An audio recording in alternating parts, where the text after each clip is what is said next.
شبکه تلویزیونی افغانستان اینترنشنال روز 3 سپتامبر ویدیوی 10 نفر را نشر کرد که در یک جزیره در بین دریای امو در خط مرز افغانستان با تاجیکستان جمع شدند و میخواهند تاجیکستان برایشان پناهگاه بدهد. در ویدیو از بین ازدحام بزرگ پناهجویان که در بینشان زنان و کودکان و پیرانسالان زیادند، یک زن پیش برآمده سخن میکند.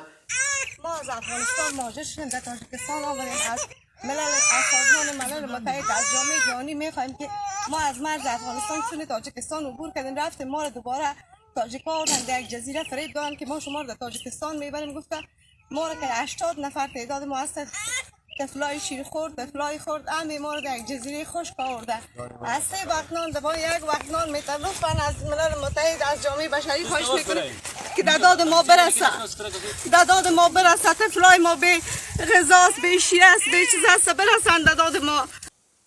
روز 1 سپتامبر وزیر کارهای داخلی تاجیکستان رمضان رحیمزاده نیز در ملاقات با رهبر نمایندگی کمیسر عالی سازمان ملل متحد عاید به گریزه‌ها مولگه تزویتی گفت حالا در مرز تاجیکستان با افغانستان 80 عائله با فرزندان خود جمع شده از ترس و وهم قصد کشتارشان خواهش به تاجیکستان وارد شدن را دارند.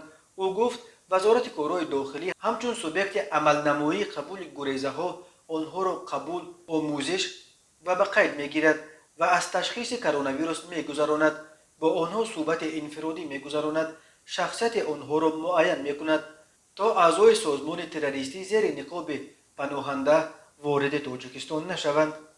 نگرانی های وجود دارد که در پی به دست طالبان گذاشتن قدرت در افغانستان شماره پناهجویان از آن کشور خیلی خواهد افزود.